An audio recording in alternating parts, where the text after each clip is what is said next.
নমস্কার, astrology with জয়ের আরেকটি এপিসোড নিয়ে আপনাদের সামনে চলে এসেছি। আজকে আমরা জেনে নেব যে মাঙ্গলিক দোষ কি, মাঙ্গলিক দোষ কিভাবে আমরা কাটাবো, মাঙ্গলিক দোষ আছে আমাদের ছকে, এগুলো জানবো কি করে, এই সমস্ত বিভিন্ন খুব গুরুত্বপূর্ণ তথ্য দিয়ে সাজানো হয়েছে আজকের এই ভিডিওটি। তো শেষ অবধি দেখবেন। সকলকে জানিয়ে রাখি, যারা আমার সাথে জন্মকুণ্ডলী সংক্রান্ত বিষয় অথবা বিবাহের পূর্বে হরোস্কোপ ম্যাচিং অথবা বাস্তুদোষ সংক্রান্ত বিষয় অথবা ডিস্টেন্স হিলিং এই সমস্ত বিষয়গুলো নিয়ে যারা আলোচনা করতে চান, তারা ওপরে দেওয়া এই নাম্বারটিতে আমার সাথে যোগাযোগ করতে পারেন। নাম্বারটি একবার বলে দিচ্ছি, 9831702504, এবং নাম্বারের শুরুতে একটি কান্ট্রি কোড লাগাবেন +91, তাহলেই আমার সাথে যোগাযোগ করতে পারবেন। এই কান্ট্রি কোডের কথাটা কেন বললাম, তার কারণ আমি বেশ কিছু ফোন পেয়েছি আমাদের দেশের বাইরে থেকে। যেমন আমি ফোন পেয়েছি, বাঙালিদের ফোন পেয়েছি ইউএসএ থেকে, বাঙালিদের ফোন পেয়েছি বাংলাদেশ থেকে, বাঙালিদের ফোন পেয়েছি উজবেকিস্তান থেকে। খুব অবাক লাগলো, এই সমস্ত দেশগুলো থেকে ফোন পেয়েছি। খুব ভালোও লাগলো, এই সমস্ত দেশগুলো থেকে ফোন পেয়েছি। তো আপনারা ওই কান্ট্রি কোড দিয়ে ট্রাই করবেন হোয়াটসঅ্যাপ নাম্বারে যোগাযোগ করতে। ঠিক আছে, তাহলে শুরু করা যাক আজকের এপিসোড, মাঙ্গলিক দোষ। আজকে আমরা দেখে নেব বৃষ রাশির মাঙ্গলিক দোষ। বৃষ রাশির বা বৃষ লগ্নের কোন কোন জায়গায় মঙ্গল বস থাকলে ছকে সেটাকে আমরা মাঙ্গলিক দোষ হিসেবে ধরে নিতে পারি। ঠিক আছে, প্রথমেই দেখুন, আমরা এই যে ছকটি লিখেছি, এই ছকে দেখুন বৃষ রাশিতে মঙ্গল বসে আছে এবং তলায় দেখুন সাফিক্সে আমি লিখেছি 1, অর্থাৎ ওখানেই যদি লগ্ন থাকে, লং বলে লেখা থাকে দেখবেন আপনাদের ছকে, এবং তাতেই যদি সেই ঘরেই যদি মঙ্গল বস থাকে তখন হচ্ছে সে মাঙ্গলিক। এবার মঙ্গল কোন কোন ঘরে বস থাকলে সে মাঙ্গলিক হিসেবে আমরা ধরে নেব? প্রথম, চতুর্থ, সপ্তম, অষ্টম এবং দ্বাদশ। ঠিক আছে, এবার দেখুন বৃষ রাশির প্রথম ঘর হচ্ছে বৃষ নিজে লগ্ন, যদি বৃষ লগ্ন হয়, আর বৃষ রাশির চতুর্থ ঘর হচ্ছে সিংহ রাশি। ঠিক আছে, এবং বৃষ রাশির সপ্তম ঘর হচ্ছে বৃশ্চিক রাশি, বৃষ রাশির অষ্টম ঘর হচ্ছে ধনু রাশি এবং দ্বাদশ হচ্ছে মেষ রাশি। এই ঘরগুলিতে যদি মঙ্গল বস থাকে তখন সেক্ষেত্রে সেই জাতক বা জাতিকাকে ধরে নেওয়া হয় সে মাঙ্গলিক। এবার আরেকটা কনসেপ্ট আছে, সেটা হচ্ছে পূর্ণমাত্রায় মাঙ্গলিক বা আংশিক মাঙ্গলিক, সেটাও একটু বলে দিচ্ছি। ধরুন কারুর লগ্নেই মঙ্গল বসে রয়েছে এবং চতুর্থে লগ্নের 4 নম্বর ঘরে মঙ্গল বসে রয়েছে এবং 7 নম্বরে, 8 নম্বরে এবং 12 নম্বরে মঙ্গল বসে রয়েছে, তখন সেক্ষেত্রে হলো আংশিক মাঙ্গলিক। অথবা রাশিরও যদি সেটা হয়, রাশির 1, 4, 7, 8, 12তে বসে আছে, তাহলে আংশিক মাঙ্গলিক। এবার লগ্ন এবং রাশি দুজনই, ধরুন বৃষ রাশি বৃষ লগ্ন, এটা হলো, তাদেরও যদি এরকম সমস্ততেই মঙ্গল বস থাকে এই প্রথম, চতুর্থ, সপ্তম, অষ্টম এবং দ্বাদশে, সেক্ষেত্রে হবে পূর্ণমাত্রায় মাঙ্গলিক। এবং যাতে মাঙ্গলিক দোষ যেটা আমরা ধরে থাকি, মাঙ্গলিক দোষের একটা প্রভাব তাদের উপর বেশি পড়ে, এরকম একটা ধারণা রয়েছে। এবার ধরুন লগ্নটা ধরেই আমরা এগোই। ঠিক আছে, বৃষ লগ্ন, এবার বৃষ লগ্ন অন্য যে কোনো রাশিরও হতে পারে, কিন্তু লগ্ন যদি বৃষ এবং তাতে মঙ্গলের পজিশন যদি ওই প্রথম, চতুর্থ, সপ্তম, অষ্টম এবং দ্বাদশে থাকে, তখন সেক্ষেত্রে তাকে আমরা ধরে নিচ্ছি মাঙ্গলিক। ঠিক আছে, এবার আসুন আমরা দেখব যে মাঙ্গলিক দোষ থাকলে তার আমরা রেমিডি কি করতে পারি। তবে সেই দিকে যাবার আগে আমি একটা কথা বলবো।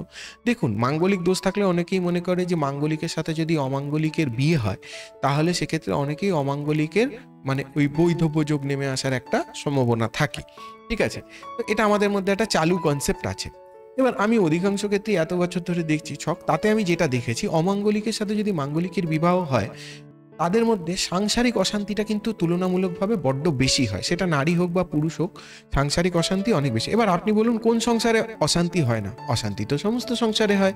ঠিক আছে, এবার কোনো না কোনোভাবে এটা আস্তে আস্তে হয় সেপারেশন, না হলে ডিভোর্সের দিকে এগিয়ে যায়। এরকমও হয়েছে মাঙ্গলিকের সাথে অমাঙ্গলিকের। আবার এরকমও দেখেছি যে মাঙ্গলিকের সাথে অমাঙ্গলিকের বিয়ে হয়েছে, পয়েন্টও বেশি, মানে পয়েন্ট যেটা আমরা কুণ্ডলী ম্যাচিং এর সময়, হরোস্কোপ ম্যাচিং এর সময় বলে থাকি যে 18 পয়েন্টের ওপরে গেলে আর কি বিবাহ হবে, পয়েন্টও 18-এর ওপরে আছে, কিন্তু তারা ভালো ঘর করছে, অথচ মাঙ্গলিকের সাথে অমাঙ্গলিকের বিয়ে, দিব্যি শান্তিতে সংসার করছে, কোনো অসুবিধা নেই। সংসারে প্রত্যেক সংসারে অশান্তি হয় সামান্য টুকটাক, হ্যাঁ, কিন্তু তাই বলে এরকম না যে সেপারেট হয়ে যাচ্ছে বা ডিভোর্স, এটাও হয়েছে, কিন্তু তার সংখ্যা কম। জেনারেলি মাঙ্গলিকের সাথে অমাঙ্গলিকের বিবাহ হলে একটু সমস্যা আসে, এবং সবসময় আমি সেটা বৈধব্যের দিকে টানবো না। আমি এটা বলতে পারি যে অনেক সময় এতটাই অশান্তি বেড়ে যায়, হ্যাঁ, বা ধরুন মানসিক একটা আঘাত প্রাপ্ত হয় বোথ সাইড, দুজনেই, নারী ও পুরুষও একে অপরের থেকে, তখন এই দূরত্বটা সৃষ্টি হয়। আর আজকের ডেটে আপনারা জানেন যে নারীরাও নারী পুরুষকে আপনি সমান চোখে আপনাকে দেখতে হবে, কারণ দুজনেই সমানভাবে চাকরি করছে, পড়াশোনা করছে, রোজগার করছে, বিজনেস করছে, কেউ কারোর থেকে কোনো অংশে কম নয়, ঠিক আছে? এবং প্রত্যেকেই নিজেদের কাজের জায়গাটায় এত বেশি সময় দিচ্ছে যে হয়তো কোথাও গিয়ে সংসারে সময় দেওয়া যাচ্ছে না, বা নিজের পার্টনার, আমার বেটার হাফকে আমি হয়তো কম সময় দিচ্ছি। নারীর ক্ষেত্রে পুরুষ, পুরুষের ক্ষেত্রে নারী, ঠিক আছে? এবং এই জায়গায় অনেক সময় দেখা যাচ্ছে যে আবার তৃতীয় ব্যক্তির আগমন হয়ে যাচ্ছে, নারীর ক্ষেত্রে পুরুষ, পুরুষের ক্ষেত্রে নারী, ঠিক আছে? তখন একটু মানসিক টানাপোড়েন হয়ে যাচ্ছে, একটা মানসিক অস্থিরতা তৈরি হচ্ছে, হ্যাঁ হ্যাঁ, মনের মধ্যে একটা অমিল তৈরি হচ্ছে, ঠিক আছে? এগুলো হচ্ছে। তবে সব ব্যাপারেই আপনি মাঙ্গলিক ব্যাপারটাকে দোষ দিয়ে দিতে পারেন না, হ্যাঁ, কারণ অমাঙ্গলিকদেরও তো ডিভোর্স হয়। তাহলে অমাঙ্গলিকদের মধ্যে বিয়ে হলে তাদের কি ডিভোর্স হয় না? হ্যাঁ, এটা একেবারে মাঙ্গলিকেরই দোষ? হ্যাঁ, মাঙ্গলিক ক্ষেত্রে অধিকাংশ ক্ষেত্রে এটা দেখা যায়, এটা আমার মতামত। আর যেটা বলবো সেটা হলো এই মাঙ্গলিক দোষটা কাটানোর জন্যে আমরা কি কি ধরনের রেমেডি নিতে পারি বা কি কি প্রতিকার করতে পারি, আসুন দেখা যাক। দেখুন, মাঙ্গলিক দোষের প্রতিকার হিসেবে প্রথমেই আমি যেটা বলবো, অনেকেই এটা বলে থাকেন যে ওই তুলসী গাছ অথবা কলা গাছের সাথে বিবাহ দিয়ে দিন পুরুষ বা নারীর, ঠিক আছে? বিবাহ দিয়ে দিলে তারপর এই তুলসী গাছ বা কলা গাছটাকে যে কোনো কারণেই হোক ডিসপোজ করে দিন বা কিছু করে দিন, তারপর সেটা হয়ে গেল, মাঙ্গলিক দোষটা কেটে গেল। তবে এই জিনিসগুলো আপনারা আরো বেটার কাদের থেকে জানতে পারবেন? আপনাদের যে বাড়ির ঠাকুর মশাই বা পুরুত মশাই আছে, ওনারা এই ধরনের কাজগুলো করিয়ে থাকেন বিবাহের পূর্বে। মাঙ্গলিক দোষ দূর করার এটা একটা উপায়। অনেকে আবার অশ্বত্থ গাছ বা পিপল ট্রি যেটাকে আমরা বলে থাকি, তার সাথেও বিবাহ দিয়ে এই মাঙ্গলিক দোষ কাটানোর যে রিচুয়ালস যেটা আছে বা যেটা রীতিটা আছে, এইটা পালন করে থাকে, ঠিক আছে?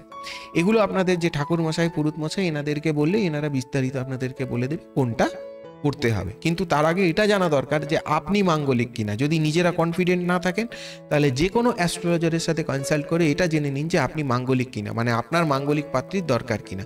সাধারণত আমাদের মধ্যে এটাই ধারণা যে মাঙ্গলিক পাত্রের সাথে মাঙ্গলিক পাত্রীর বিয়ে হলেই সেটা অনেক বেটার হয় বা ভালো হয়। যদি মাঙ্গলিকের সাথে অমাঙ্গলিকের বিয়ে হয়, সেটা পাত্র বা পাত্রী হোক, তার আগে মাঙ্গলিক দোষ এইরকম উপায় কাটিয়ে নিয়ে তবে বিবাহতে এগোনো উচিত, তাই তো?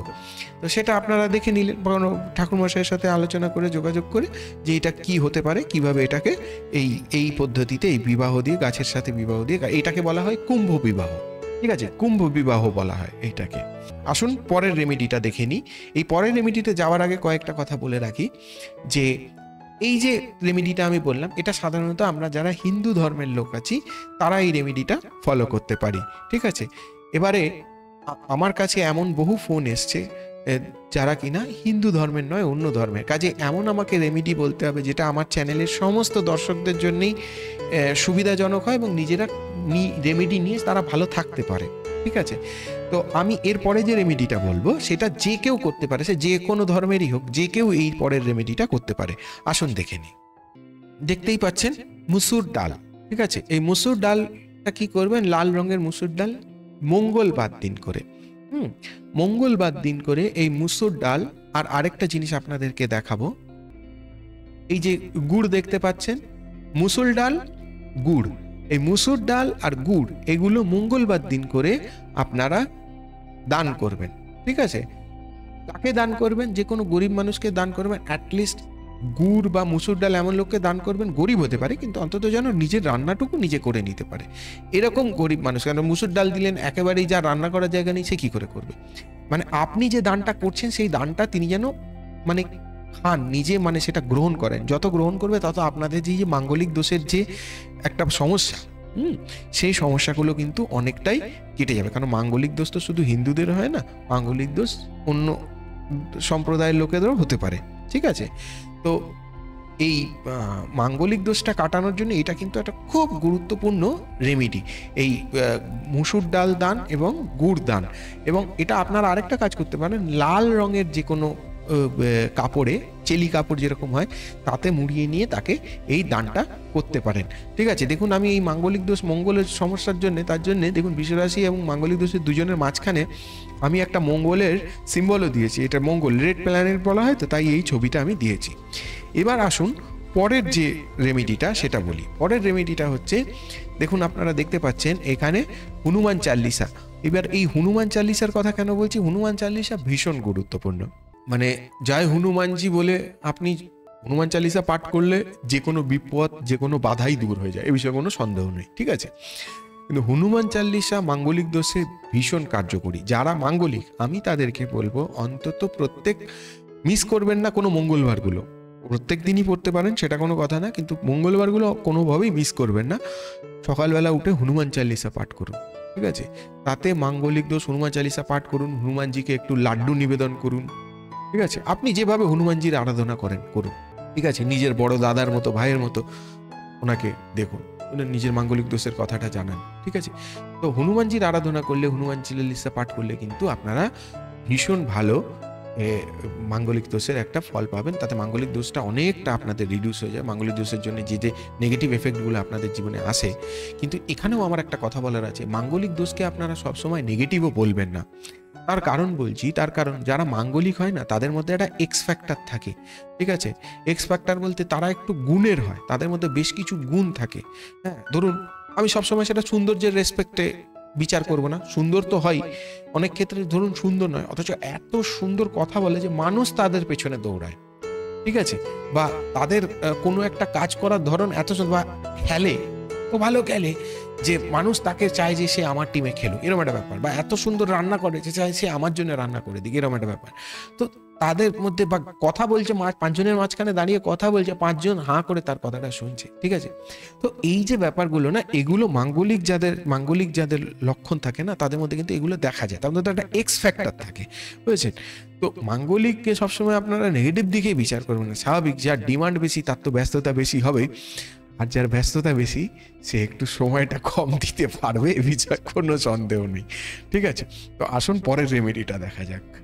পরের রেমেডিটা খুব ভালো রেমেডি, সেটা হচ্ছে নারায়ণ, শ্রী বিষ্ণু নারায়ণের পুজো। আপনারা শ্রী বিষ্ণু নারায়ণের পুজো করুন, তাতে মাঙ্গলিক দোষের প্রভাব অনেকটা কমে যাবে। এবার শ্রী বিষ্ণু নারায়ণের পুজো আপনারা কি করে করবেন সেটা সম্পূর্ণ আপনাদের ওপর, ঠিক আছে। কিন্তু বিষ্ণু নারায়ণের পুজো করলে মাঙ্গলিক দোষের যে নেগেটিভ প্রভাব বা ঋণাত্মক প্রভাব সেগুলো কিন্তু আপনাদের জীবন থেকে অনেকটা কমে যাওয়ার সম্ভাবনা থাকে, ঠিক আছে। পুজো আপনার দায়িত্ব, আপনি কিভাবে করবেন সেটা সম্পূর্ণ আপনার ওপর। তবে বিষ্ণু নারায়ণের আরাধনা করলে আপনারা মাঙ্গলিক দোষের প্রভাব থেকে অনেকটা মুক্ত হবেন। এই ভিডিওটি যদি আপনাদের ভালো লেগে থাকে, আপনাদের উপকারে লেগে থাকে, তাহলে অবশ্যই ভিডিওটিতে লাইক দেবেন, চ্যানেলটিকে সাবস্ক্রাইব করে রাখবেন এবং আপনাদের গুরুত্বপূর্ণ কমেন্ট অবশ্যই আমার কমেন্ট বক্সে শেয়ার করবেন। তাহলে সঙ্গে থাকুন, দেখতে থাকুন অ্যাস্ট্রোলজি উইথ জয়। ধন্যবাদ।